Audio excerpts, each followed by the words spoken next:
sanitation. Basic education won't say anything unless they ask questions. But they said something last week.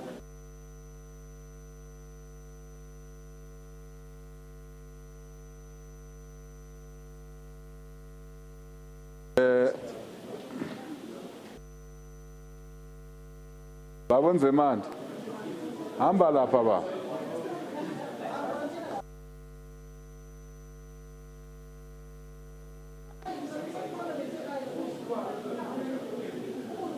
Babaloy, hambe uyongilandela ama-minister ngahle. Hambe uyongilandela ama-minister ngahle.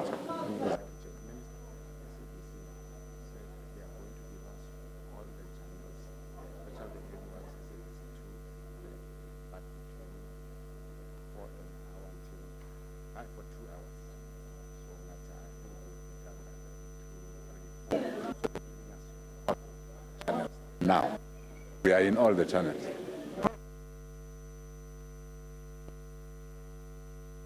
Until what time? Huh? Until 4.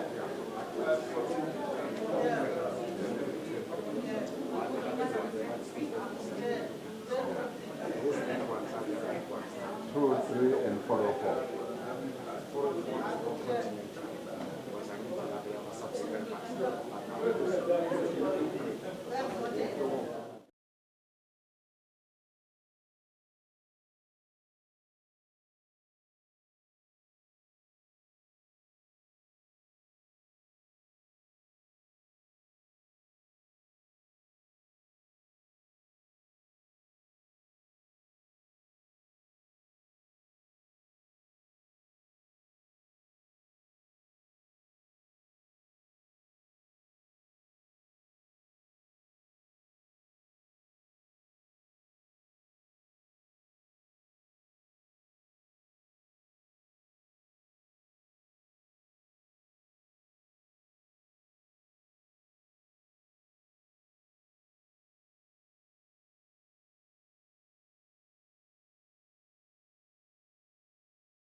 I would like to welcome my colleagues, Minister Nzimande,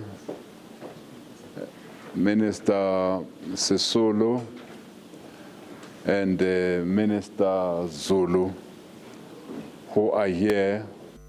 The media and the concerns for since the coronavirus basically broke out, since that lockdown. So let's take you straight there to Pretoria. Of course, our reporter Samkela Maseka is there and will be fielding some questions when the time does arrive for journalists to ask questions.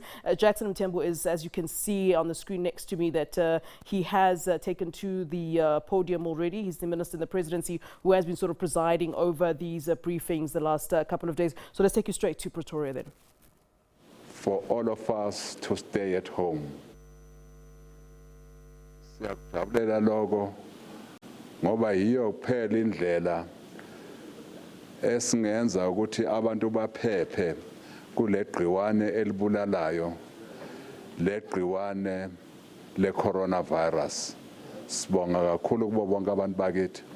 Siyababona nalabo abayothenga izinto zokudla ezitolo.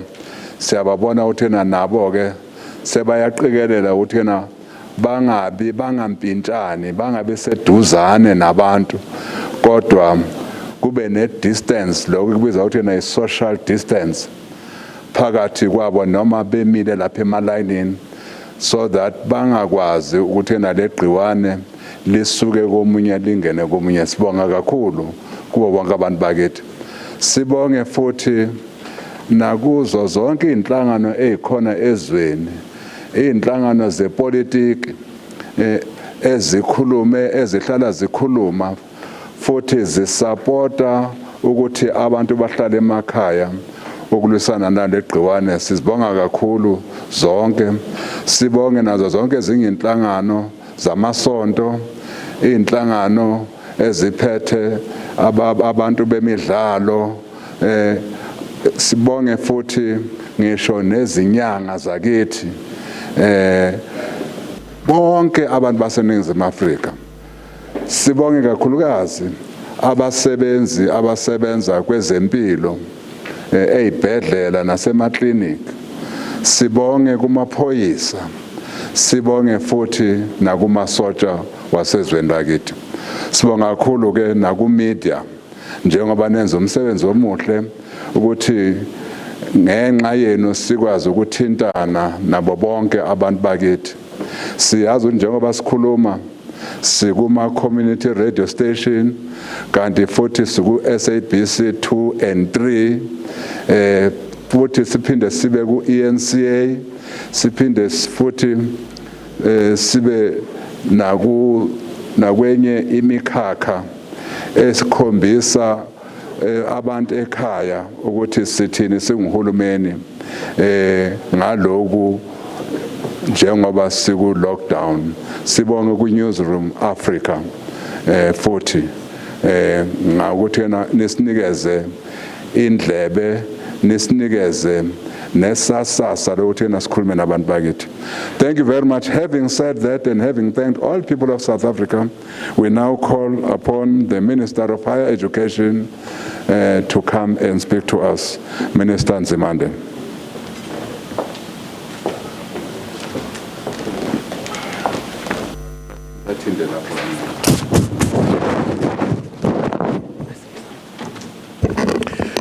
Thank you very much, Minister Mthembu Mvelasa. Ladies and gentlemen and comrades, my fellow ministers and the DGs who are present here.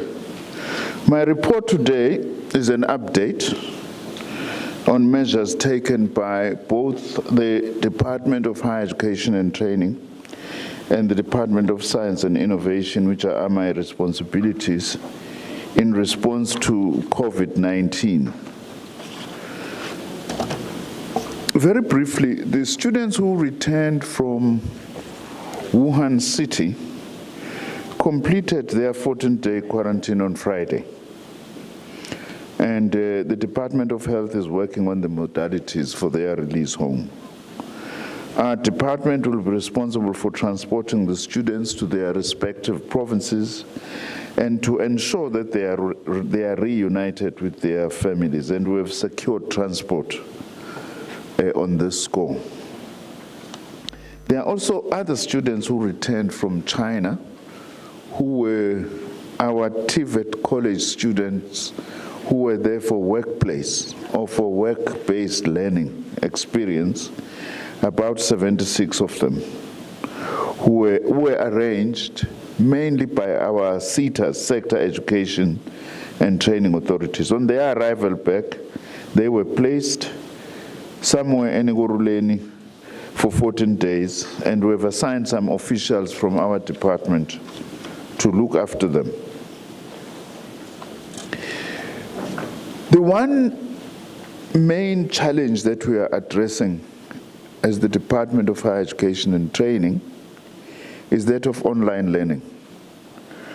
We are currently engaging with colleges on pursuing online learning modalities where possible, as well as working with our own universities to provide online learning. The aim of online learning is that this period of lockdown must not be treated as a holiday. And we would like to call upon all our students to make use of this period to study, as this will actually help us that after the lockdown, we are able to catch up quicker with the time that has been lost.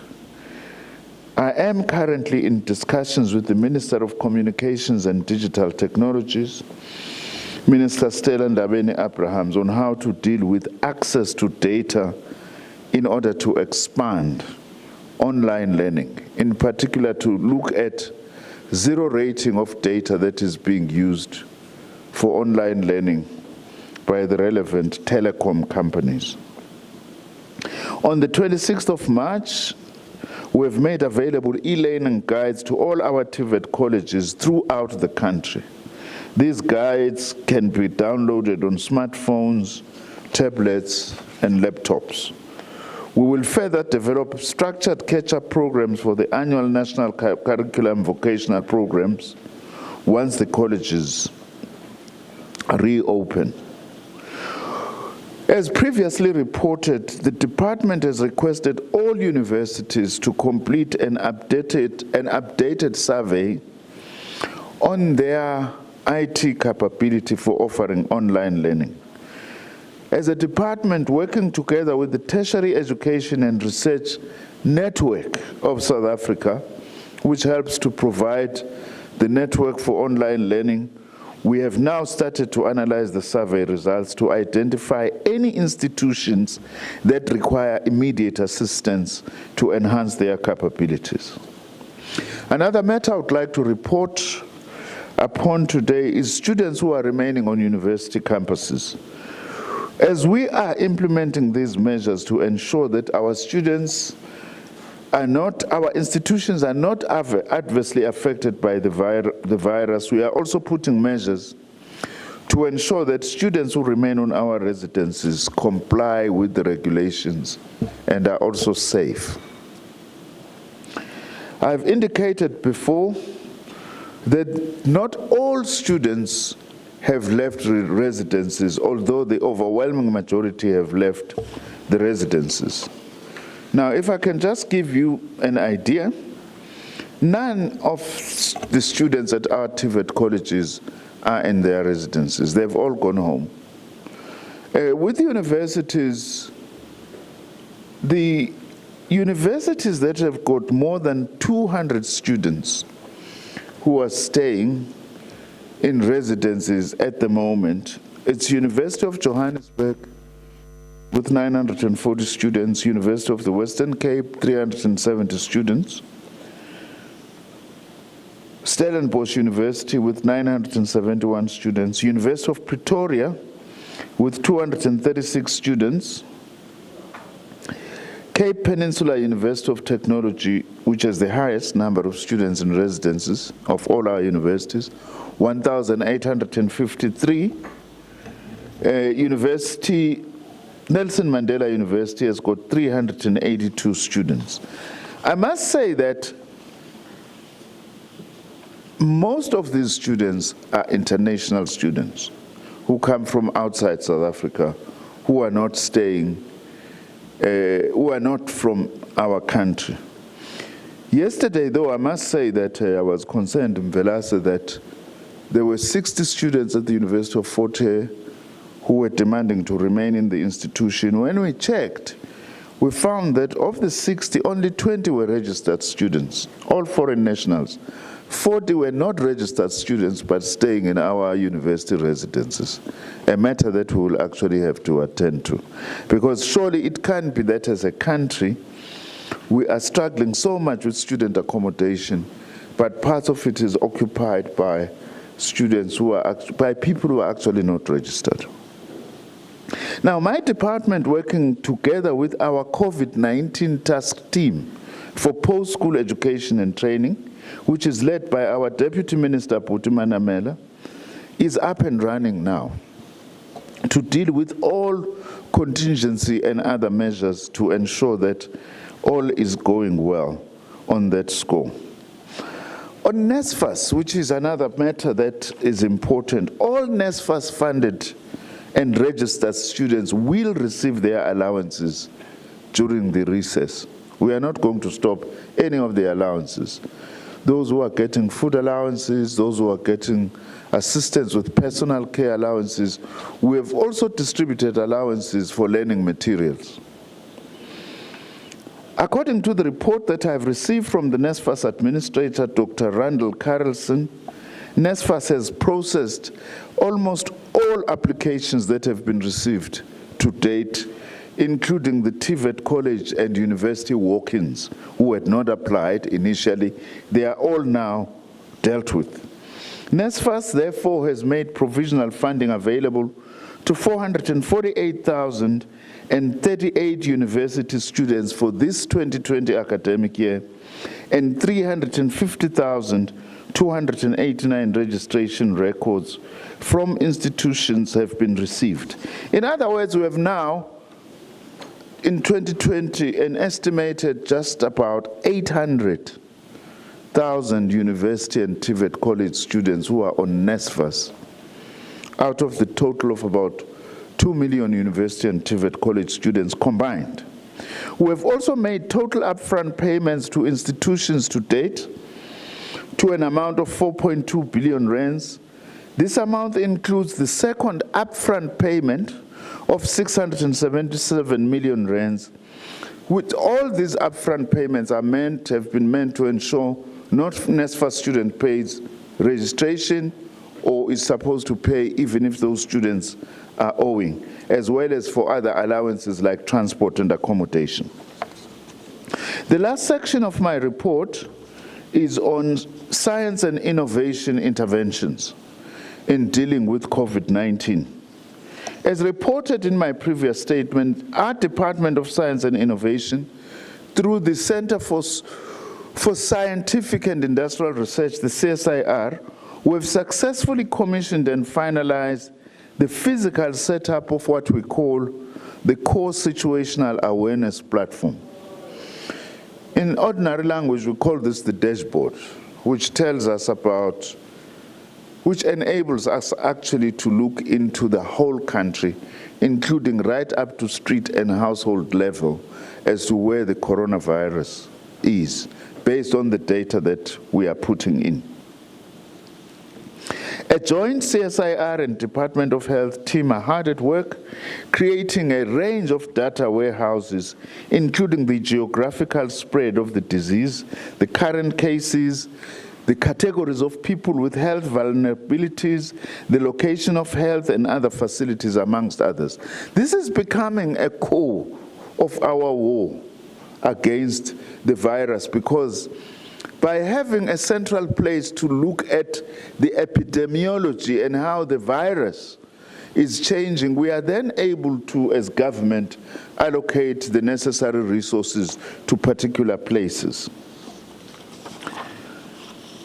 Protocols and arrangements are also being facilitated by our Department of Science and Innovation to enable us to draw this information. As I have said, we are working very closely with the Department of Health.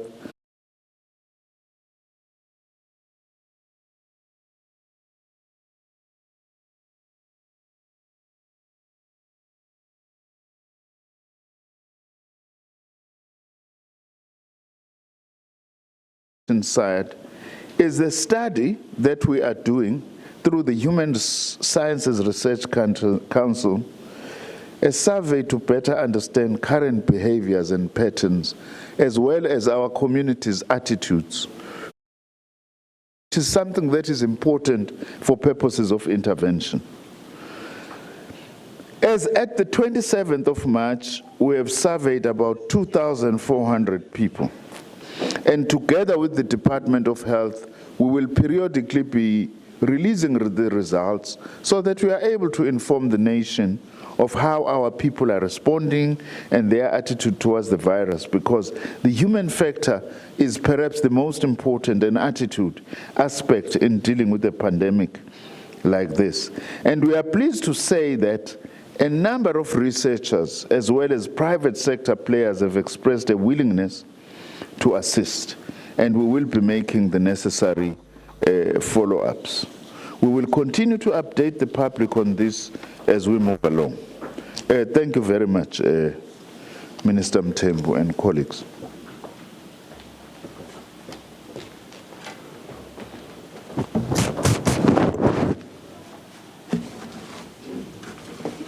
Thank you, Sisi. Thank you, Minister Nzimande. We'll now call upon the Minister of Human Settlements and Water and Sanitation. It's the other way. Oh, it's the other way. Oh, Minister of Social Development, Minister Lindiwe Zulu.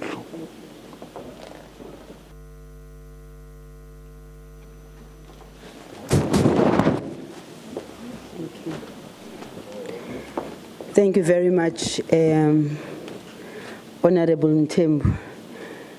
I know that it's really testing for you because you've been up all the time and organizing us and mobilizing us and making sure that we are here on time to communicate to the people of South Africa.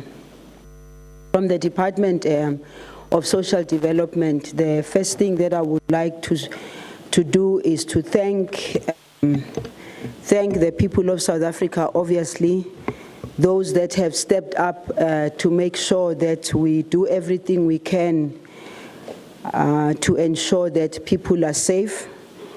But I would also like to thank in particular those that are taking care of the most vulnerable of our society, the elderly, people with disability, those that are taking care of children.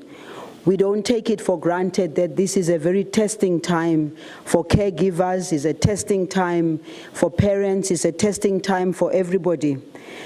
And I know as a Minister of Social Development, I'm also getting calls from mothers and fathers who are saying their children are under stress and strain because they cannot move beyond their surroundings, and children are children, they want to be running around.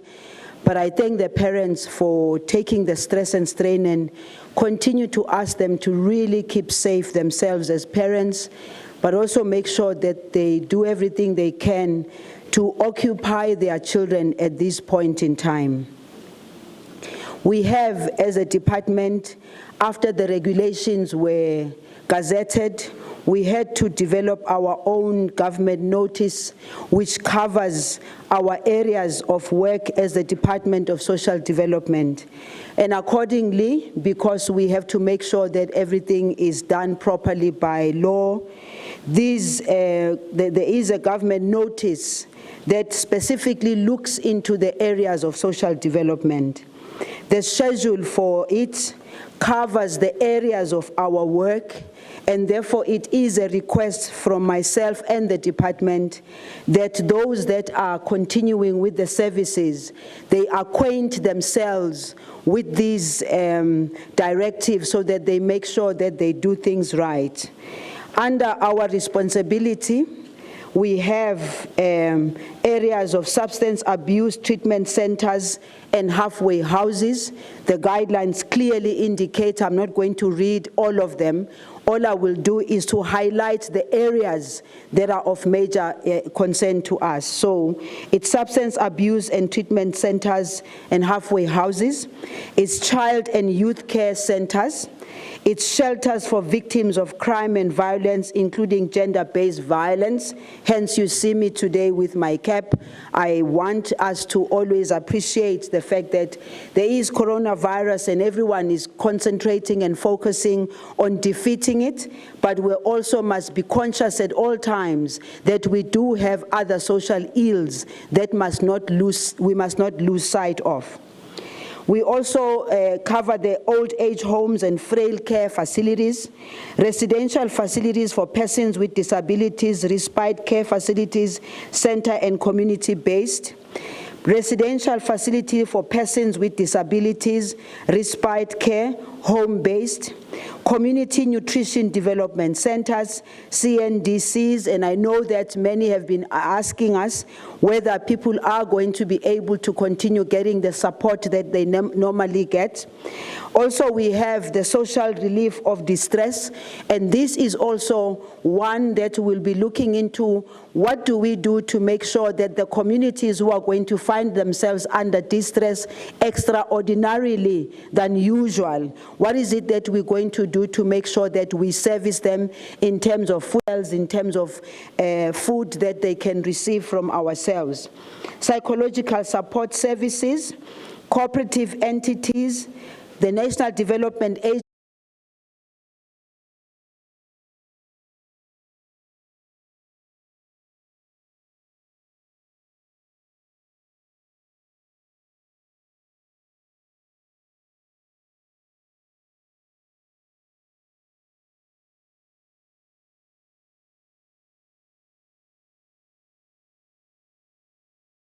areas where we've been receiving, personally I've also been receiving calls from parents who are co-holders of parental responsibilities and rights, and many are wondering whether they will be able to transport the children back and forth from one parent or the other. These directives cover that aspect. Also our drop-in centers, because normally we have the drop-in centers where beneficiaries visit to get food assistance, food parcels, and so forth. So this directive that comes out clearly is a directive that comes out directly from the regulations that were gazetted already.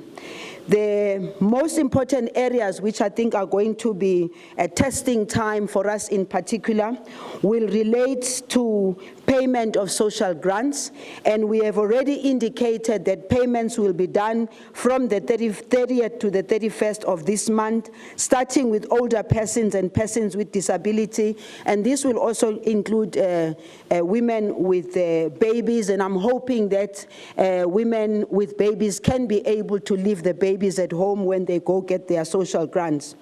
All other social grants will be paid on the 1st of April as per normal schedule.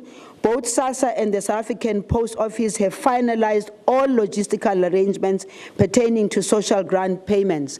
When we say we've arranged all logistical arrangements, the understanding and appreciation also must be that we are sure we will find in some instances where these are not adequate. So we are having a conversation with the Department of Transport and the Minister of Transport, who will be engaging in terms of looking at the times for people to be able to take the transport to the areas where they are supposed to get their social grants. But further to that, we are also talking to the Departments of Defense, and we are looking at what other extra support can we get, because we know that Defense also has buses here and there, but that will only depend if there is a need for that.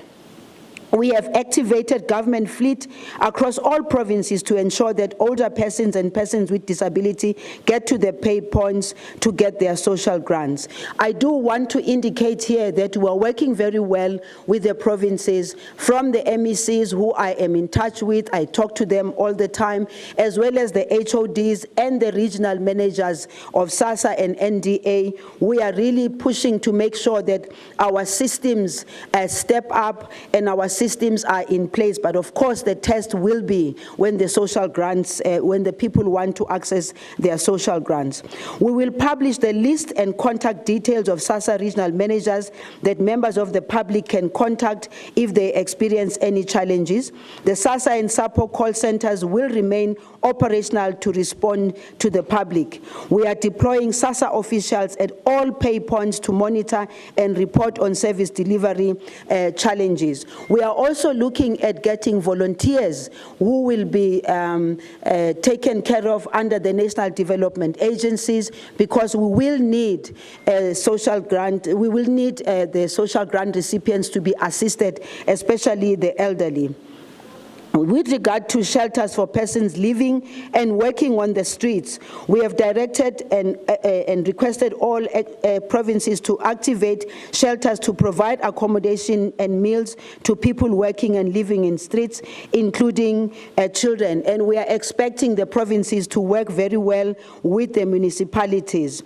I do wish to thank the provinces who stepped up long even before we were able to give the directive, for finding the shelters for helping those that are living on the street with hygiene, and also the access to food and other necessities. I'm sure many of you did see the interviews that were done by some of the MECs, and they were clearly showing what they are practically doing. We do want to say, on the other hand, people who live on the street are not very easy sometimes. Some will go to the shelters because they appreciate and understand the danger, but there are those who we must also appreciate and understand that they are drug abusers. They use drugs. Even if they can go to the shelters, some of them will go out into the street because they're used to this habit. We want to say to them, we'll communicate to them in the best way that we can. When the police find them, we are not going to be following to the police stations or helping them. If the police find them, the police will have to do what they have to do.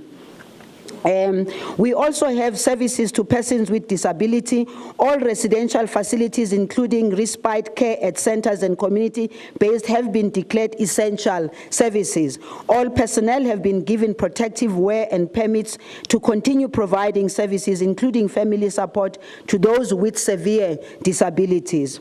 Service to older person, we have directed all provinces to put in place mechanisms to consistently monitor vulnerable older persons who might be staying in their homes. This is the time when we also would like to call upon our communities, because they know where the elderly are. They must appreciate and understand that we might not necessarily at a quick speed be able to reach all of them.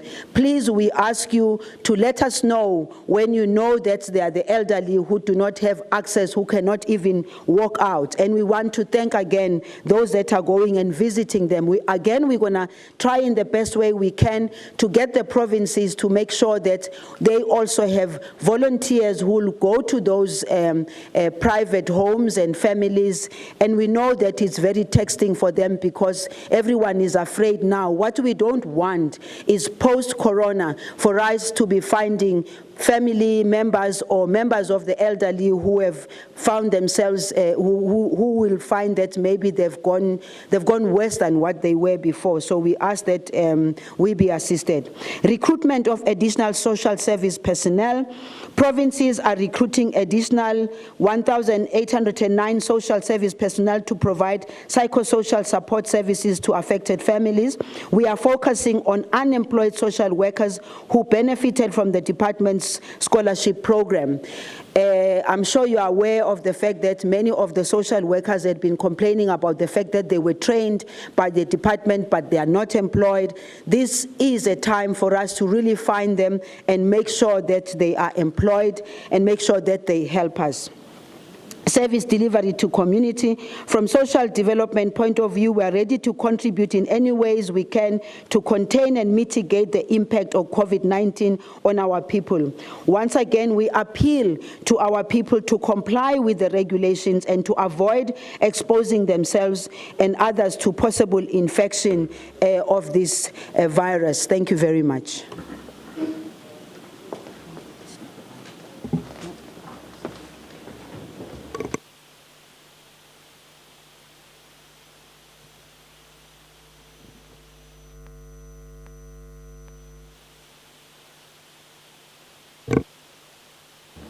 Thank you, Sis. Thank you, Minister Zulu. Let's now allow Minister Lindiwe Sisulu, our Minister of Human Settlement, Water and Sanitation, to come and speak to us. Minister.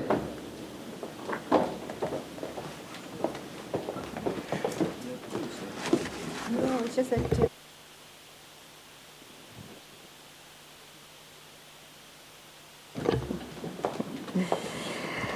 Thank you very much, Minister Jackson Mthembu.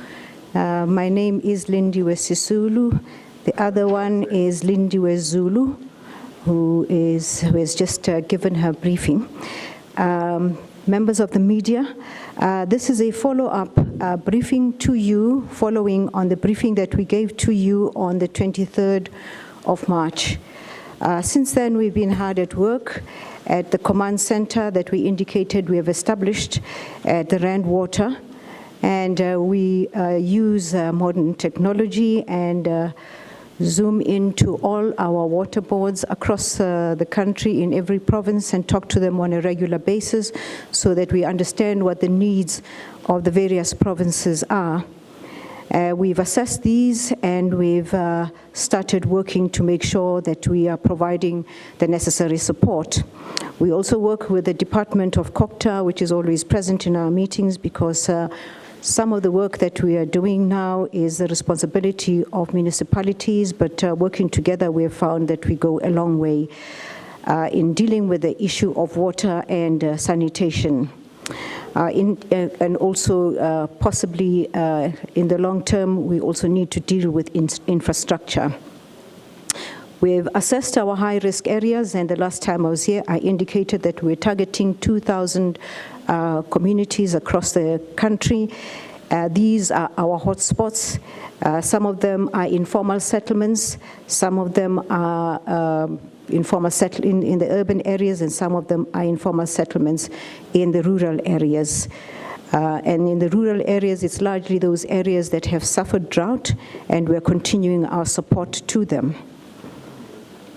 To ensure water supply to all our people, we have agreed, as I indicated the last time, with Santaco and the municipalities to identify areas that are around congested places, around taxi ranks and etc., where we've put up our water supply services. I think that most of you here will have been given a map that indicates how far we've gone with the distribution of our water tanks, and we are continuing now with our boreholes. As people are in lockdown, we are providing water to them in various areas that are accessible to them. We've added on to the list of those areas that are accessible to them areas around where chiefs are for people in the rural areas, and in discussions with Minister of Education, she has requested that we also identify schools as some of the areas where we will have water tanks for people to have access to water. We've also identified the perimeters around churches as places where it will be possible for people to get to, and also around police stations. So far, we've gone ahead with procuring water tanks, and we've procured 41,000 of them. The greatest number is the one that goes to the Eastern Cape. We have currently procured 2,342 for the Eastern Cape, 1,700 for the Free State, 12,130 for Gauteng, 4,274 for KwaZulu-Natal, 1,200 for Limpopo. We are still working on Mpumalanga to provide them with 600, and Northwest with 600. The totality of what we've put on the ground, which is what you'll find in your map, is 41,000 tanks within 2 days. We're hoping that if we go on at this rate, we will be able to cover all those areas that are badly in need of water. We have decided that to cut this whole process, the long process of procurement, we would go direct to the distributors or those people who are manufacturing, and we've been in touch with the associations that are manufacturing our tanks, and they have said that they have 400,000 tanks in store that are available for us to procure. So if any of my colleagues here would like additional water at a price, we'll be able to share those 400,000 tanks. In addition to that, we've also indicated to you at the last meeting that we are renting to buy water tankers. Tankers are those vehicles that would take water from the source and put them into the water tanks. We are also going to ask the communities around where we put our water tanks to allocate at least one person per day to look after the tanks, so that we are sure that there are no leakages from the tanks, and we are sure also that when the tank is dry, we are given forewarning so that we are able to direct our tankers to those places. At this point, it is important for me to indicate that I am responsible for two very difficult departments. One is water and sanitation, and the other one is human settlements.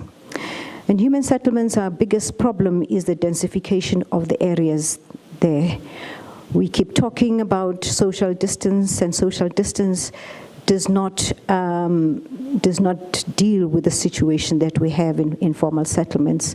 So it translates very much into a middle-class solution until we are able to persuade the people in informal settlements that we need to come in and assist them to de-densify the areas. In doing so, we are taking cognizance of the fact that there are several associations that have been traditionally working with informal settlements, like Abahlali Basemjondolo, like the Federation of South African Slum Dwellers Association. We will be discussing with them how we approach this situation. We need to be able to convince the people who live in informal settlements that we would need to have a way of getting into the informal settlement and providing the necessary sanitation, as we will be providing sanitation for all our streets along the towns. We disinfect them on a regular basis. We would like to disinfect the areas where the informal settlements are. And it is not possible right now in some of these areas to drive into those areas to do the necessary disinfectation that we want to put through to provide them with the necessary security. I want also, before I end my short input, to indicate that we have identified those areas in human settlements where we will be able to provide them with alternative accommodation. And these areas are Duncan Village in Mdantsane, Kennedy Road in Durban, Kosovo in the Western Cape, Dunoon in the Western Cape, Diepsloot here in Gauteng, and a number of other areas which will be in your pack as you leave. We've identified those areas as areas that we would like to negotiate with the residents there to find a way in which we can put them in alternative accommodation called transitional residential areas. I want to repeat to you and to all the people who are listening the number that you would be calling to lodge any complaint about any problem that you have with regard to water or any matter that you would like to bring to our attention. We would like this for those television stations that are running here to run messages on a regular basis so people know where they can get water. Water is the first port of call for anybody on a daily basis to wash their hands with soap for 20 seconds. The number is 0800 200 200. 0800 200 200. Our gratitude goes to those people who have supported us in this endeavor, making sure that we are able to put the tanks that we have where they should be, and also supported us in a number of ways. The first is the chairman of ShopRite and Checkers Group, Dr. Christo Visto.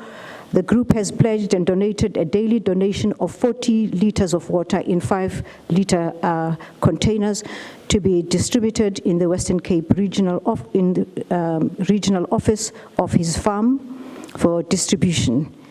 And the sites will also be identified throughout the week, especially around Khayelitsha and etc. We would also want Dr. Visto to allow us to be able to pick up these 5 liters, especially for the elderly, so that they have water in their homes on a regular basis. We would like to give our gratitude to the Anglo-American group, which has pledged support for the provision of water and soap, as well as land for temporary shelter for people that we would need to relocate from informal settlements. I'd like to again thank Busa and Santako. They're working together with our department to identify other areas other than those that we identified the last time, which are urgently in need of support. We would like to thank AMSA is the Association of Rotational Molders of South Africa. We called them and indicated to them that we would like to buy out their entire stock. And they have put aside their entire stock of water tanks. This means that Minister Mthembu is unable to buy any tank for his grandmother in Witbank, and we've told him so. So there will not be any tanks for sale. We've bought out all of them, and they're now in our in our cohort of what we're needing to use. They've indicated to us that they have right now 400,000 tanks, which we will be taking and buying from them to put in all of those areas that are in need of water. We are also extremely grateful to the Gift of the Givers for their availability to drill boreholes, because in those tanks that we will be putting everywhere, we need water, and they have offered to assist us in that matter. Thank you very much, Minister Mthembu. And I'm sorry about your grandmother's tank.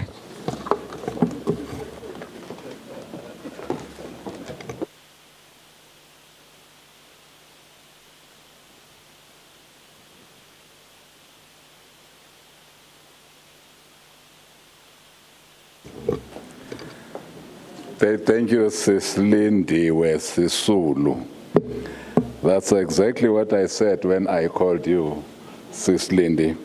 But thank you, colleagues. As we have said, this is the second day of the lockdown, and our colleagues were reporting on commitments that they had made and measures that they will take during the lockdown. Minister Motshekga did speak to the nation last week on Friday. Was it Thursday?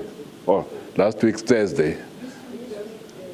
Am I so? Yeah, I've lost it. Yes, this week Thursday, she did speak to the nation about visual learning for our learners that are at home.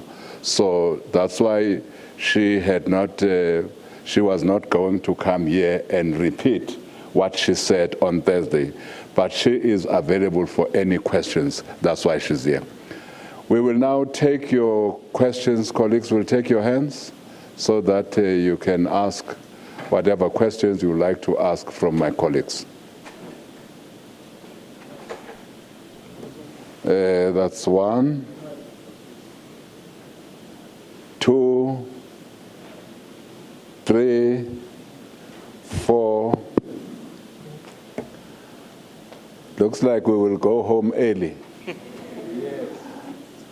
Sir. Thank you. Barry Bateman from ENCA. Just to recount an experience that I had this morning and what many of my colleagues have also experienced at shopping malls, where the number of people are being controlled with access to the actual mall. But what this has led to is a significant queue outside the mall, snaking hundreds of meters, people standing in close proximity to each other. Now, why I'm telling you this for the purpose of this briefing is the social grants issue, Minister. So if you could, what mechanisms are going to be put in place to avoid that kind of bunching and people queuing for hours in essentially undermines the whole purpose of the lockdown, social distancing and the like. So if you can please explain to me what will be done, especially when, I might point out, you're dealing with elderly and potentially people who have challenges with immune systems, that immunocompromised people. So if you just put in place, tell me what mechanisms are in place. Thank you. Thank you. The next colleague.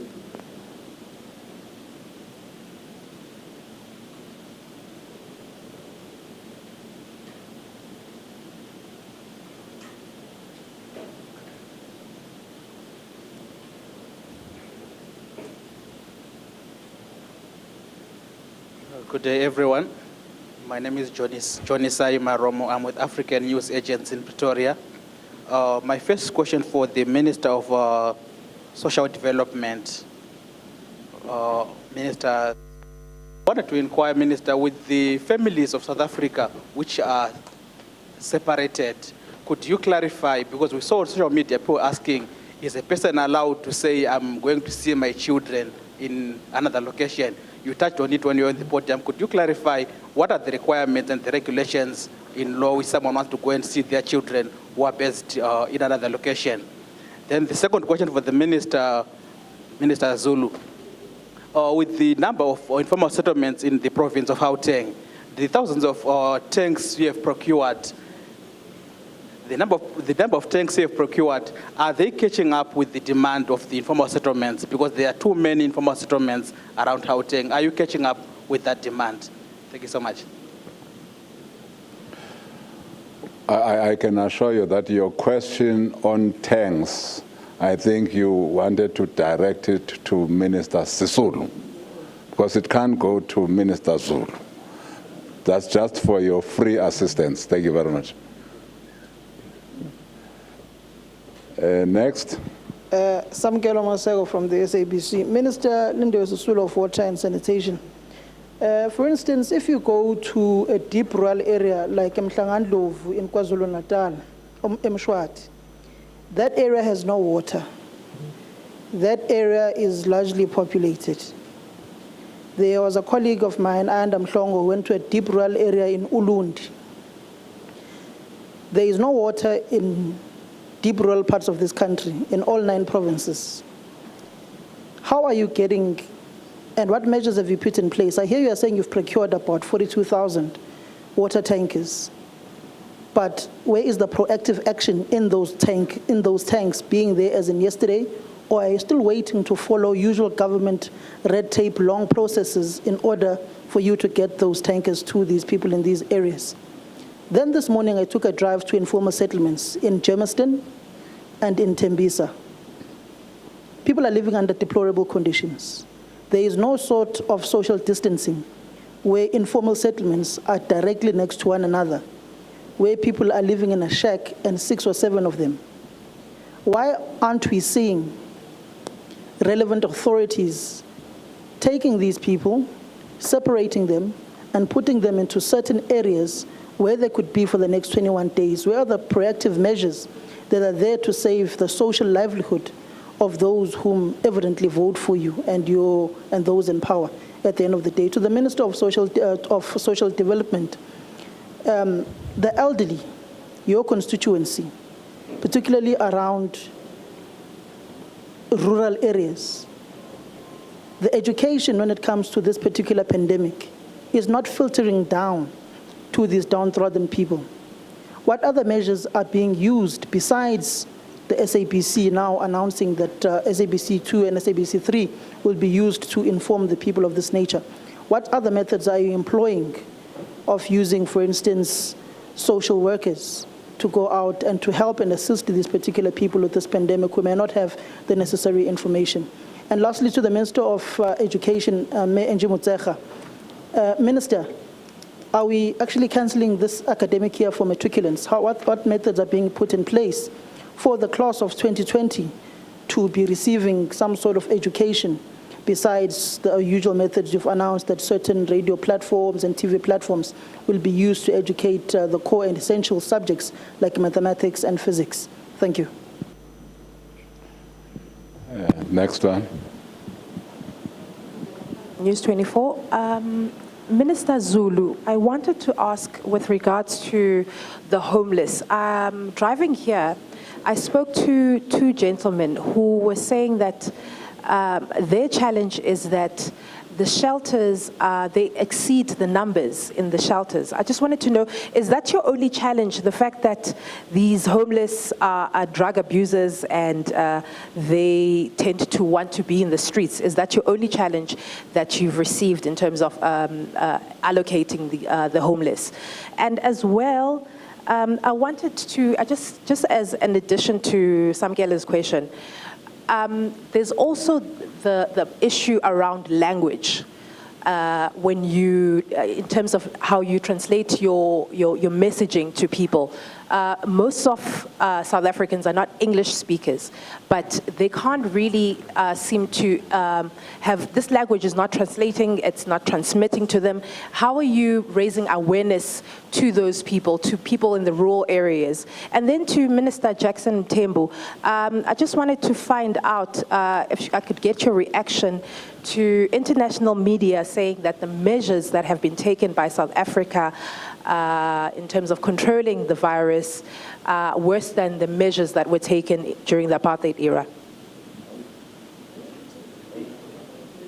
Yeah, I nearly answered. Is there any other person who wants to answer? Are we done now? Thank you. Maybe let me, oh, there's another one. Oh, it's done. Thank you very much.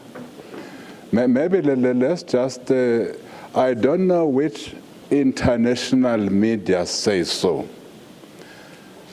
but from what we have learned from our people now, our people who have heeded the call by our government and our president to stay at home, to observe social distancing, and to wash their hands frequently as a way of protecting themselves and their families against this coronavirus, say we are doing a good thing.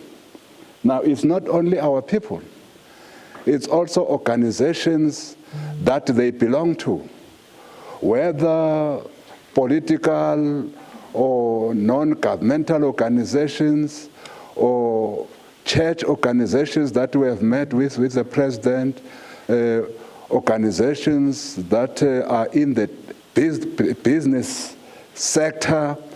All these organizations say that South Africa is doing quite a good job in protecting our people against this virus because it indeed kills. The only way of protecting our people is to ensure that our people stay at home. Now, that is the message, by the way, that all countries throughout the world are dishing out. Whether you go to France, whether you go to Italy, whether you go to Germany, the message, and UK, the message, USA, the message that the entire world, including the World Health Organization, the message that is going out is for people to stay at home. Now, how will that be worse than apartheid? I have no idea. Because we need to take all measures available to us to save lives. All measures available to the state to save lives. And the only way for all of us not to contract this disease is when we stay at home. Because when we go out of our homes, we go and contract this disease and bring it to not only to us, but to our families as well. I therefore, well, I've not seen that piece of write-up, and I don't know which journalist would have written such, but of course, the people of our country will not agree with such write-up. Organizations in this country will not agree with such a write-up because we are doing everything we can to protect our people against this deadly disease. Having said so, I will now hand over to my colleagues to answer. I don't know who's the first one. Yeah, press the laptop. Yeah.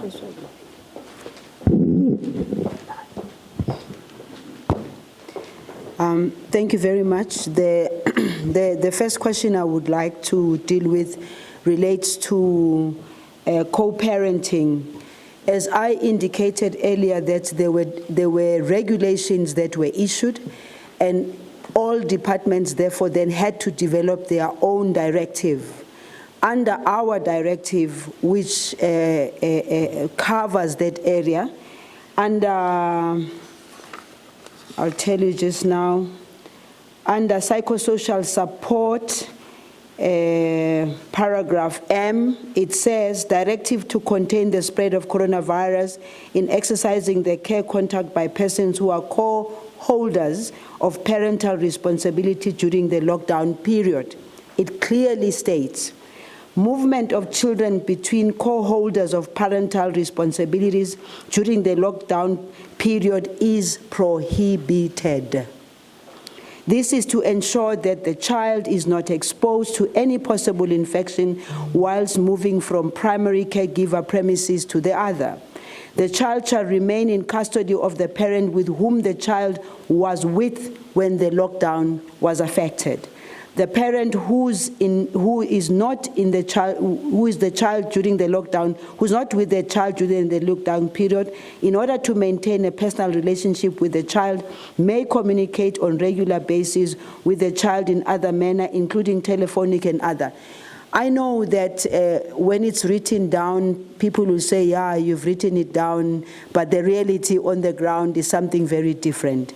I did make the plea from the very press briefing that we had to say that parents who have co-rights and must really exercise in the best way that they can a time of appreciating and understanding the extraordinary circumstances in which we are finding ourselves. And I know many have been calling me directly to say, but can't we even exchange the children maybe at a pharmacy or something of that sort? The bottom line is this: you need to be able to protect your children. It's a period of 21 days, and we have also indicated that it's 21 days where a lot needs to be done in terms of tolerance, in terms of really just patience, in terms of we are making a call to everyone that it is for their own good, it is also for the good of the children. If in case it so happens that the 21 days we find ourselves still in a difficult situation, these regulations and the notices that we are issuing, we do have the space to look at them and see whether at the end of the day they are helpful or not helpful. But for now, we need to make sure that everybody really complies with this, because it's beyond the parents and the children themselves. It's the entire nation that's finding itself in a difficult period, and therefore we are pleading with parents to please exercise the patience as far as they possibly can.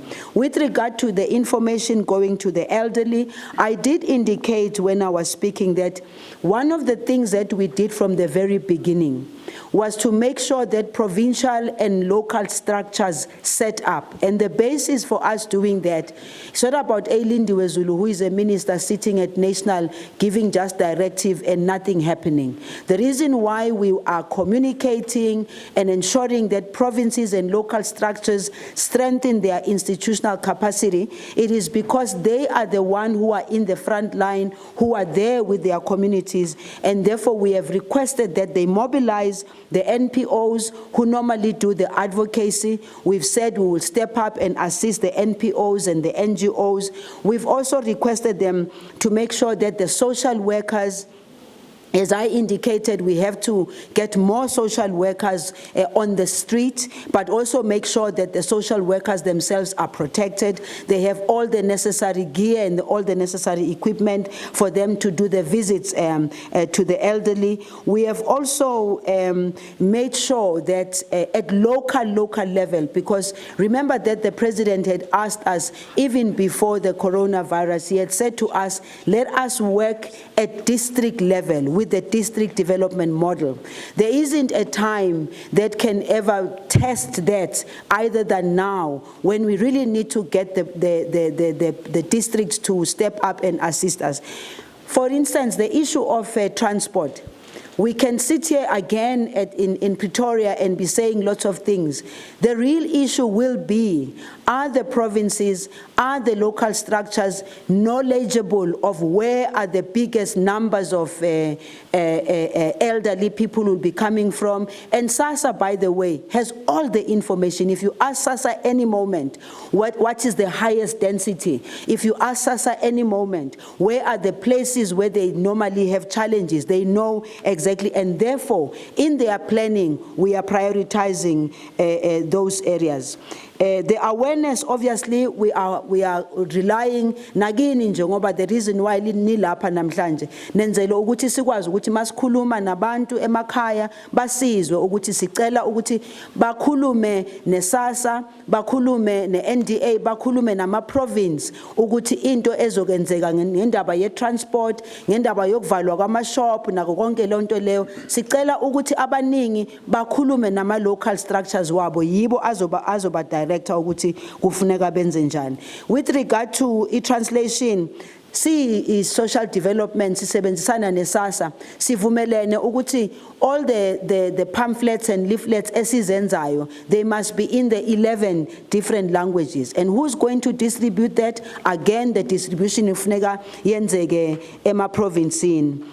The homeless, kubuzwa ngokuthi, are we going to be exceeding in the numbers? Yes, it is true, it is possible. There's too many people out on the streets, and therefore there will be pressure ema provincini naguma local structures. But nago kuhle is that most of the NGOs and the NPOs that we work with have stepped up in terms of asking us directly, kukuphi lapho nifuna uncedo khona, Minister. So we will be directing them to go out there. And also ukhona uMinister we-Human Settlement nabo bazosincedisa ngendawo, baphinde futhi sincediswe na i-department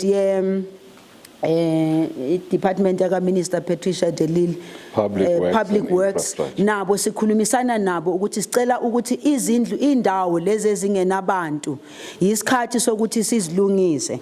Now, I did indicate when I was speaking, ukuthi sizoba nawo ama problem.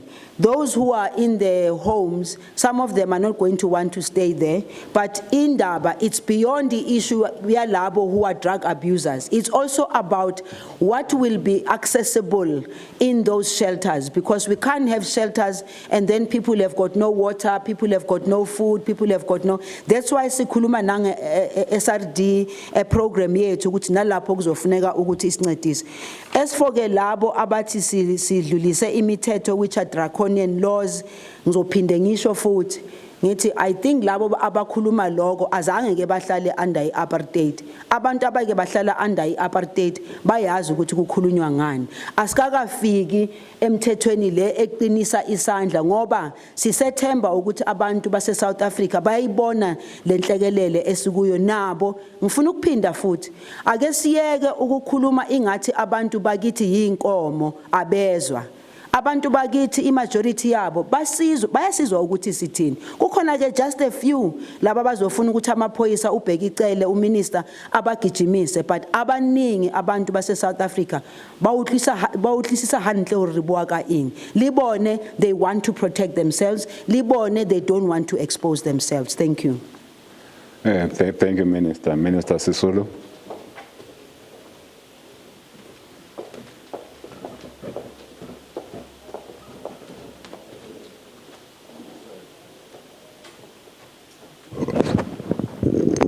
Thank you very much, Minister Mtembu.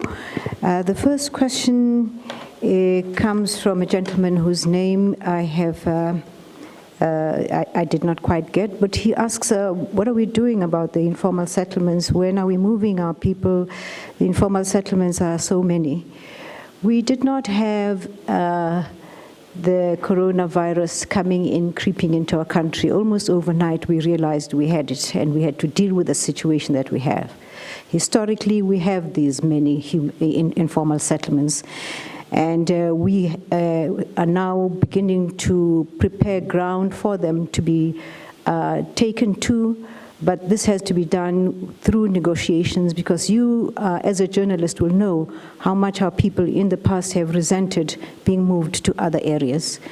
So we will put up a particular program that is aimed, together with those associations that deal with informal settlement dwellers, to target them with messages that indicate that for their own health, it is important that they consider moving to other areas.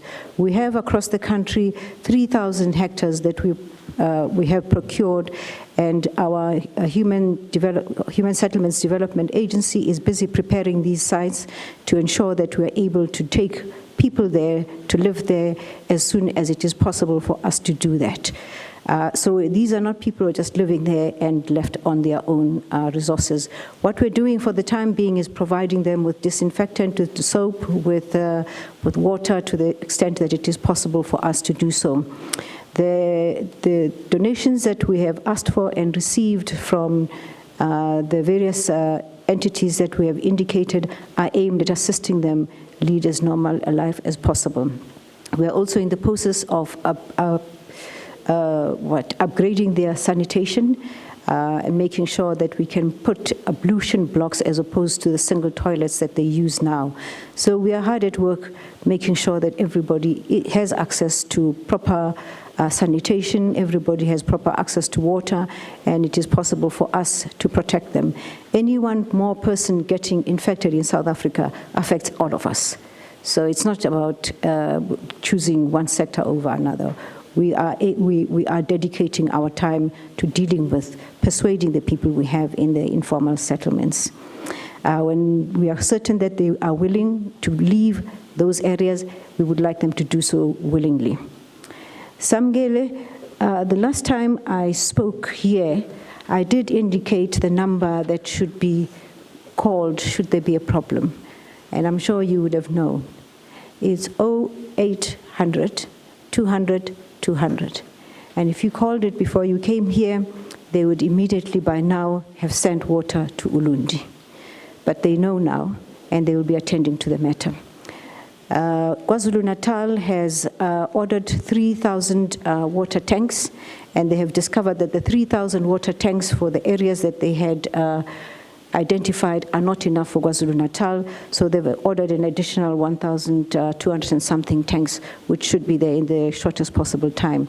Now that we have access to 400,000 tanks, it will be possible for us in the next 3 or 4 days to have rolled out water to everybody. However, in discussions that I will be having with Minister of Education, we will be putting some mechanism where people will be able to access water from schools. Any nearby schools, we will be putting up structures that will make it possible for them, especially municipal workers, to get there and get water. But we are going around to every area we've identified as needing water. I'm not sure if I have not covered all of those areas.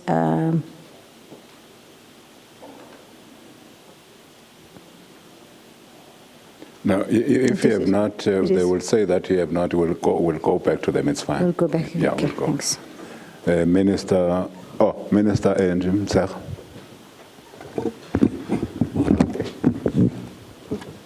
Okay. No, thank you, Chair. The question was about whether we had given up on the year and what is going to happen with the grade 12s.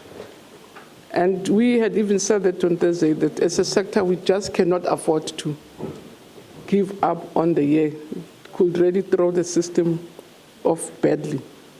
So we are doing all we can to defend and protect the year. So the grade 12s should be ready by hook or crook they're writing this year. We're going to do whatever it takes to make sure that they do sit for exams, and all grades. For instance, the plans that we have and the programs that we have, which in the main are going to start kicking in next week, Tuesday, which would have been the day for reopening of schools, because in any case, we're on holiday. This week it was our autumn break. So schools are opening next week, Tuesday. So that's the package we're announcing on Thursday, which all of it, it's a long package. It's, if you visit our website, you get all the programs and the links. But we're also saying that we're aware of its limitations, because not all children will be able to access either TVs or even radios which will be giving information. So we're using that package to keep learning continuing. but we are also counting mainly on what we call a recovery program. And that's what we are working on with the MECs, to say, when schools, the best effective way, which we are in control of, it's when we have a face-to-face.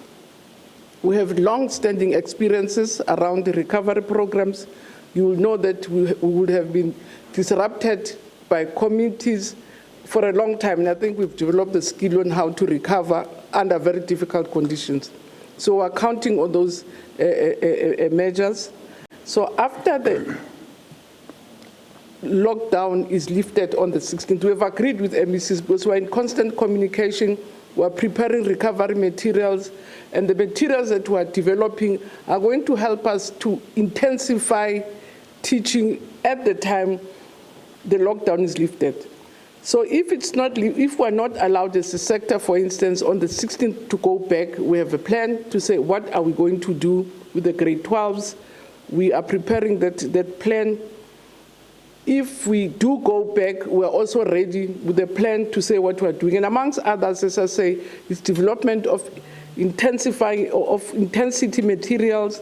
It's renegotiating our annual calendar, because we have to re-gazette the calendar because it's now completely disrupted. So we have to legally gazette it. We are in constant also contact with our partners, like your teacher unions, your parents, to look at extending our learning hours. So we have put in place different measures to protect the year. So we are going to do whatever it takes. There is no 2020 which is going to go down the drain. We are going to do whatever it takes within the guidelines of the coronavirus safety measures. So we'll do whatever we have to do using the safety measures, but we'll fight to defend the year because we can't afford to lose 2020. It will really throw our system into complete disarray, not only for this year, but for years to come. We need movement. So we're going to have more than 600 matriculants. So we can't repeat the space in 2021. We can't afford it as a system.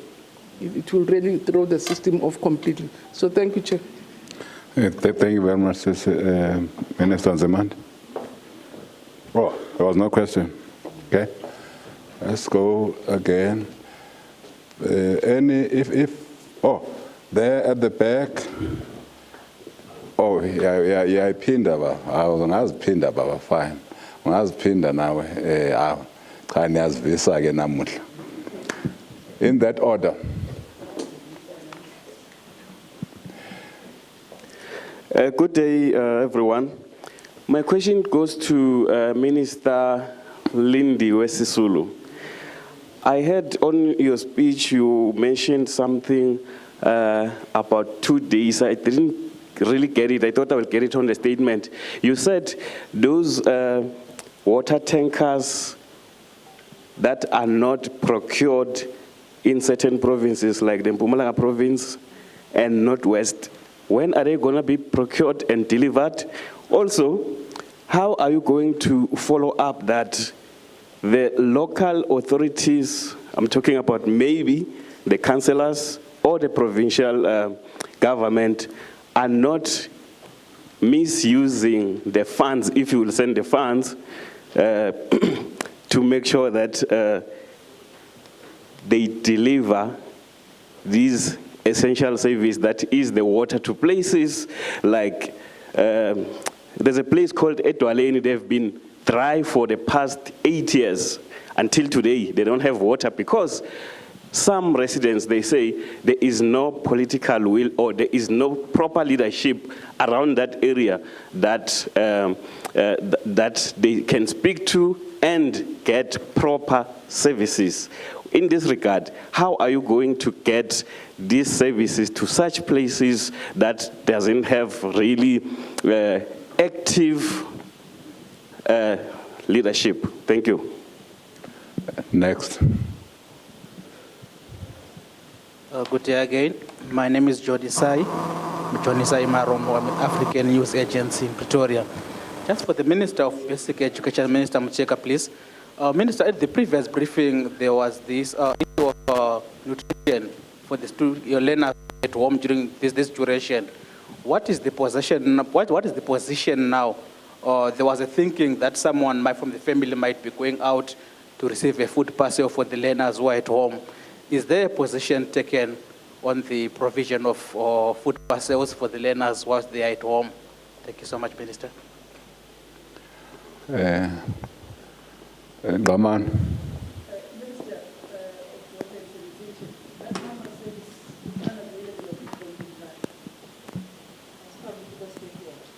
Asked why you didn't call earlier before you came here.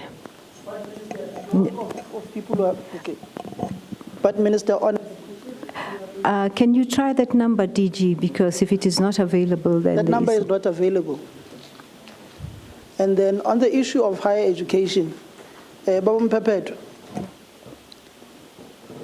on the issues of students using this period to study, for instance, you've got students who come from impoverished backgrounds, students who may not have access to Wi-Fi, who may not have smartphones. What other measures are being put in place for those students to be able to gain that material that they need to be able to study for the various courses that they are doing in university? For instance, you've got some who may not have been able to register due to issues with financial aid as the year started. You know how the protracted system of financial aid sometimes happens and people are not being able to register and later on become late registrations. What processes are you putting in place for those students to be able to access that various study material? Thank you. Thank you very much, colleagues. Minister Sisulu.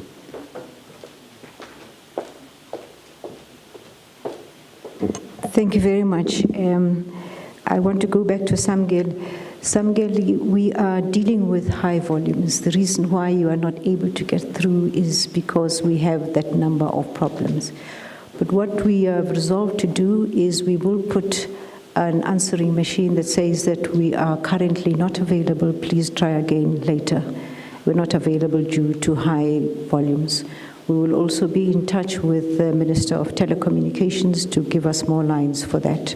But we are completely inundated with calls of people who want to bring our attention to one thing or another. So keep trying that number until you get through, and they will give you my number, and you will call me and tell me you've managed to lodge that particular complaint on behalf of the people of Ulunji. Thank you. Then there was a question about what are we doing about the possibility of procurement from various areas, and how do we ensure that no resources are misused? I did indicate that the reason why we established a central command center at Randwater is to deal, apart from the normal issues that we're dealing with of having central planning and centrally channeled complaints and calls, we are also dealing with central procurement. So procurement is done centrally and sent to the provinces. So the possibility of any misuse of resources is almost nil. And we have auditors and external auditors working on this, but we have central procurement available for us. Thank you. You asked also about Edwaleni. Now that you've indicated Edwaleni, we'll put it on our map. But I don't know if the gentleman who asked that question has got this map. I asked that this map be circulated to everybody. It's circulated. You will find that actually people with the highest number of hand washing areas is Mpumalanga. So you can try and locate Edwaleni and see if in fact it has been left out. We ourselves will check on Edwaleni to see if that question is not just a question to throw us off our track. But we are quite certain that we have plotted the map and we have plotted all those areas that are in need of water, and we are attending to them gradually. By the time we come back here to report to you again, we will have completed supplying every area that needs water with water. Thank you. Thank you, Minister Nzimande. Sorry, the gentleman who asked about Edwaleni, something makes me think he was just pulling our leg. We'll call the call center and check if in fact his information is correct. Not the information is not correct. No, I mean our notary there. Okay, fine. We will check with the command center nonetheless. Thank you. Okay, thanks, Mvelas. Samuel, we have done all we can to ensure that students are able to get their materials and access to online as much as is possible. Remember, online also now, as you say, can be accessed through smartphones. And there's fairly widespread presence of smartphones. And in some instances, students actually access places that have got Wi-Fi and other things. But our institutions are acutely aware that not every student would have had access to this. That is why part of the plans we've asked the institutions to embark upon during this lockdown is how do we precisely make sure that after the lockdown, everything is done to make sure that no student is actually left behind, including readjusting of timetables, readjusting of breaks and holidays so that we are able to make extra time, extra lectures, in order to ensure that all the students are able to get the assistance that they need.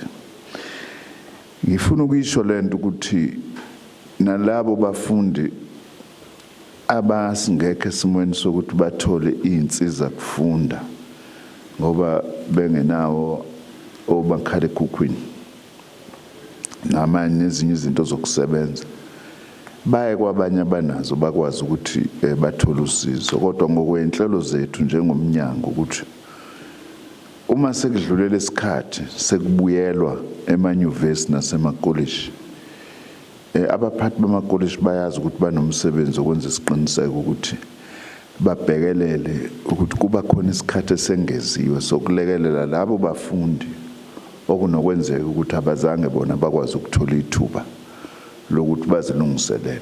As Minister Motshekga is saying, by the way, we are in the same boat also. We will have to do everything we can to ensure that we don't lose the academic year.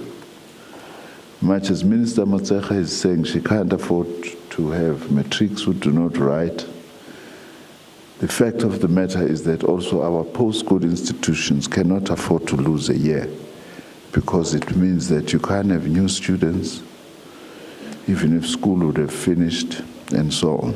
So we are aware of that, much as we are looking at the 21-day period, but we are also looking way beyond that, beginning to say how do we begin to put in place measures, not only just to catch up, but also to try by all means that we don't lose the 2020 academic year. Thank you. Thank you very much. Okay. Now, can I answer the question of food parcels? Oh, sorry.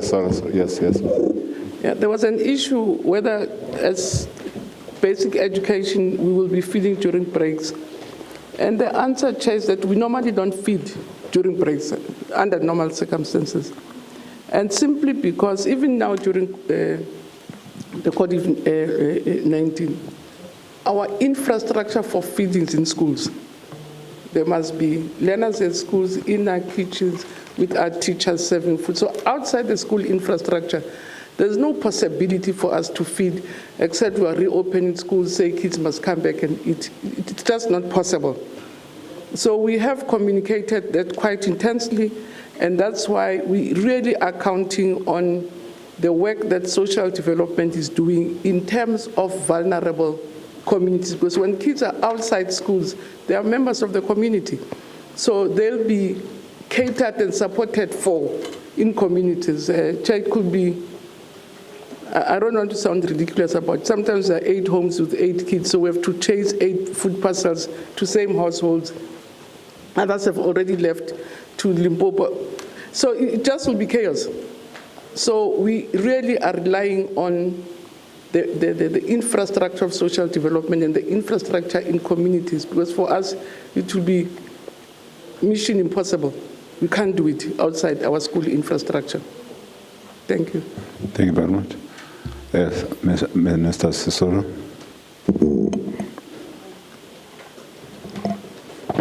Thank you, Chair. It's just been brought to my attention that there has been an SMS circulating indicating that I may have misrepresented the donation and contribution we got from Dr. Christovise. It's 40,000 liters of water, of 5-liter bottles. It does seem that I indicated that it was 40,000 liters. Thank you. Yes, yes, and that would be the last round, and the only reason we're taking a third round is because we didn't have volumes of questions. Yes. Thank you. It's Barry Bateman again from DNCA. Minister Tembo, I think you had something. Short clarity, any indication on the latest numbers on positive cases of COVID-19? Any update in that relation? I appreciate it if you can come to our Minister of Health, but that's the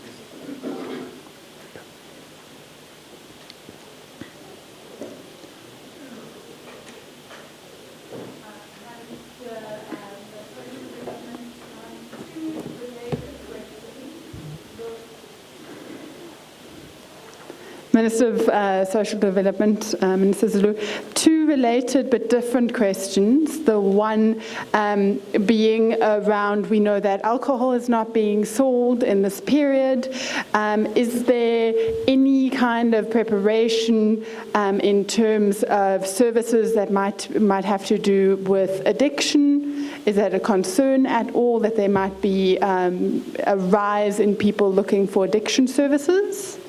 And then secondly, the other concern that has come up several times is that there might be a rise in domestic violence. Is there anything that you or any of the other departments are doing just in case these concerns come up during the lockdown? Thanks. Yeah.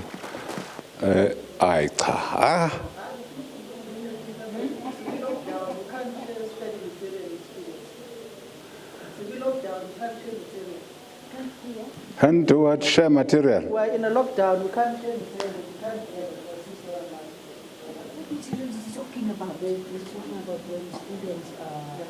the minister Okay. The minister mistakenly said students must gather and share material. No. Minister Nzimande, I said, did you say those students who have got access must share with those who do not. Sharing doesn't have to come together, doesn't mean. We are not in the Middle Ages. You know, we are in the age of technology. Faxes are even gone now. You don't even have to touch paper. It's all electronic, Samgen. That's all what I meant. If it was understood wrongly, my apologies. But that is what I meant. That sharing is very important. Sharing is caring.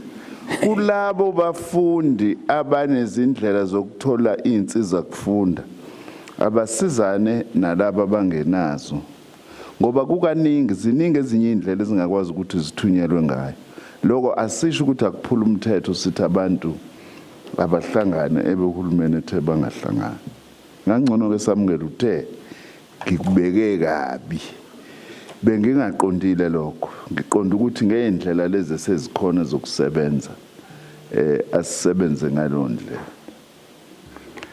I should have also said, by the way, Minister Mthembu, that one of the things that NSFAS has done is to ensure that we pay allowances for learning materials.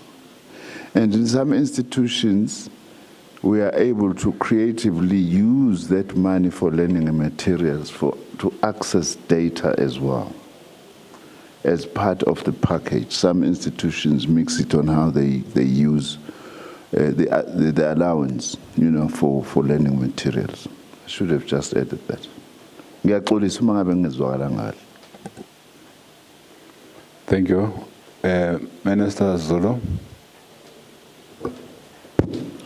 Thank you very much. Yes, the issue of an escalation of the abuse of other drugs which are a problem in our society, it is a concern. But at the same time, it's not that people who take alcohol maybe sometimes automatically take other drugs. Drug abuse in South Africa is one of our biggest problems. Alcohol abuse is one of our biggest problems.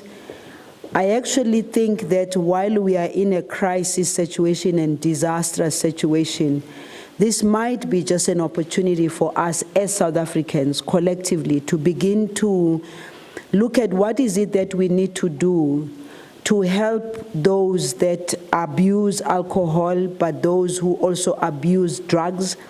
This would be an opportunity for us to find ways and means of strengthening our institutions, because quite frankly, I was looking at how the police were out there doing their job and doing it very well and catching people with alcohol in their boots and then throwing it away and pouring it out and seeing the anger and annoyance by those that were caught with it. I think as a Department of Social Development, our responsibility is that of the well-being of South African citizens. We will look at this period and say, what are the things that we were able to do to reduce the number of people who abuse alcohol? It's a disastrous situation, but it's an opportunity for us to also re-look into our regulations, re-look into our laws, re-look, because it was shocking the number of shebeens that were counted by the Minister of Police the day he was rolling out the figures of the numbers of shebeens in our townships and in our area. It is shocking, and if as a nation we cannot re-look into that and reduce them, some of them are close to churches, some of them are close to schools. This might just be an opportunity for us. You know, some people talk about clamp down. There's not been a clamp down in this administration, but this one we might look at clamping down on the number of shebeens and alcohol outlets that exist in our entire nation. It is really not acceptable that we should have so many. With regard to domestic violence, from the very beginning when this whole process started, long even before the shutdown, we were already concerned as a Department of Social Development that we know abuse against women and children again is one of those difficulties for us. So we have stepped up in terms of our center, that where we get where people can call and make the call, and people can be traced actually as to exactly where they are calling from. We are very much aware of the fact that the difficulties in terms of transport, the difficulties in terms of places of services sometimes not being open, this is going to be a burden to most of the women and children. It is for that reason that we thought, let us have social workers, let us have volunteers that can be able to move around and assist us with this. I will repeat again the number for our call center is 0800 428 428. That number is working 24/7, and those that are finding themselves in difficult situation, they can call the number. The other issue we called upon, communities, families, street by street, house by house, our communities, now who become the ears and the eyes. Because again, problem most of the time, neighbors know, next door, non-stop. Next door, Mewa next door is screaming and crying because they know there's an abuser in the house. Many a times, batula fela no, asi problem yabon. Violence against women and children is a societal problem, and we know that at this time it might escalate because sometimes people wake up in the morning and they go to work, they spend hours out there, and now they'll be stepping on each other's toes. Sicela ukuthi abantu basincede impela. Khulumani mangabe niyabona, and le number esinikeza yona akuyona inamba yalabo who are finding themselves being violated. Yinamba okufuneka wonke umuntu eSouth Africa ahlale enayo, because if you happen to see something or hear something, nawe ufanele ukuthi uyisebenzise le nombolo, ufonele ukuthi usave uneighbor wakho. Ayikho into ebuhlungu njengokuthi at all times sihamba sesiyongcwaba omama, sesiyongcwaba abantwana, and yet people in the communities knew exactly that something was going on around there. Isicelo sethu leso Department of Social Development. Let's take care of each other. This is the moment for us to really to show solidarity with each other. This is a moment for us to step up as South Africans. We are a great nation. I do believe that. Minister Mtsega.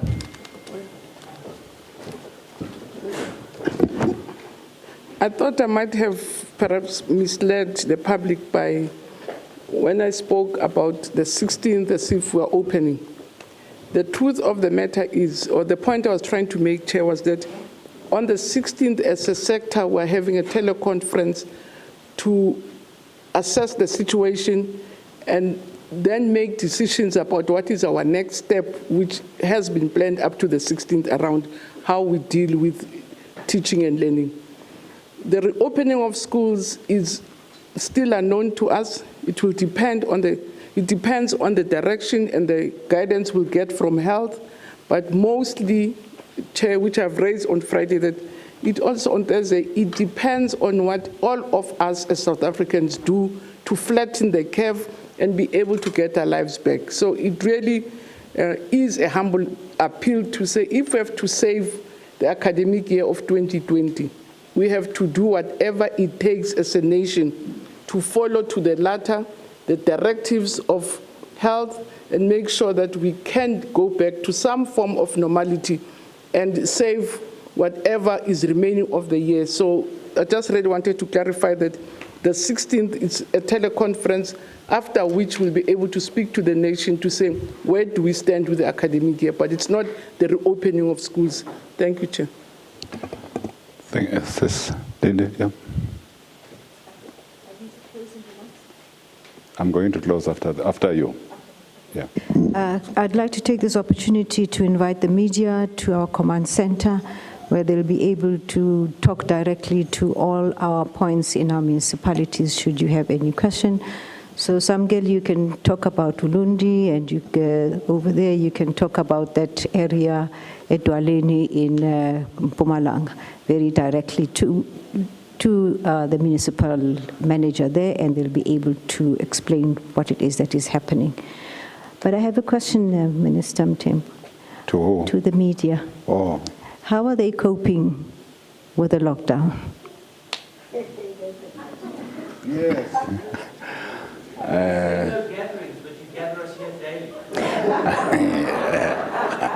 You don't need to come. Because following that, I wanted to find out what they're doing to keep our people at home's morale high, because they're obviously very much in need of people who can keep their spirits high, and we rely on the media to do their part. Thank you. Colleagues, let me first thank my colleagues for the information you have given to our country on what we are doing. I will answer. And also the Director Generals who are here, we really appreciate that we took the time on a Saturday to come to a press briefing, because these are abnormal times, totally abnormal. Therefore, our people need to be informed all the time. We have not received thus far the numbers for today, but of course we know for a fact that the Minister of Health will put to the public those numbers today. He will, as he always does. We don't have them now. Secondly, there was a question, how do we reach out to people in the rural areas? Apart from the SABC radio stations that have played quite an important role that reach people in the rural areas, we also have community radio stations that are there in all our areas as well, that our people are accessible to. We have made use as well of that medium of community radio stations. We have also printed millions of pamphlets that we have directed to our people in the various areas of our country, of course working with our provinces, working with the districts for distribution. We are still sharpening our communication to our people on this matter, because we have got to do everything in our power to save lives. We are going to come up even with a loud-hailing system in our communities, so that, again, we should not have an instance where there'll be one person in South Africa who says that I was not reached, whether they are in the rural areas, whether they are in urban areas, because we need to reach all our people, which, of course, is our mission. When the president declared the state of national disaster, and thereafter, within the state of that national disaster, declared a lockdown, this was fully supported by all South Africans, all organizations, and indeed immaterial of their political persuasion. In fact, on radios and TVs, even today, we continue to receive support and organizations, political, social, non-governmental, church bodies continue to call, and sports bodies, by the way, continue to call on our people to stay at home. Now, that is the difference between what this national state of disaster environment is about and what this lockdown is about, as compared to apartheid. Apartheid was not about saving lives. Let's first start there. Apartheid was about oppressing people, black people. Apartheid was about discriminating against black people. Apartheid was about rendering black people voiceless because they had no right to vote. Maybe those people who are saying what we are doing is tantamount to apartheid, I agree with Minister Zulu. They don't know what apartheid was like. They have no idea. This is a mission to save lives, as the president has said, and all of us, again, we would like to repeat that let us stay at home. That is the only way of protecting ourselves against this virus. And again, let's repeat, let's adhere to social distancing so that we don't allow this virus to get from one person to another because we are too close. Let's not practice handshaking or hand greeting, but let's use elbows to greet so that this virus doesn't move from one person to another. Again, as my colleagues have said, let's continue to wash our hands every day, because we touch surfaces where we are, wherever we go, and this virus can also locate itself in surfaces. So you can touch a surface and then touch yourself, infect yourself. So that's why we are saying let's practice these hygiene measures, because these measures will make sure that we protect ourselves against this virus. Therefore, this lockdown is about saving lives. This staying at home is about saving lives. That was not the mission of apartheid. Apartheid's mission was to divide and racially abuse. Thank you, and thank you very much. Siyabulela.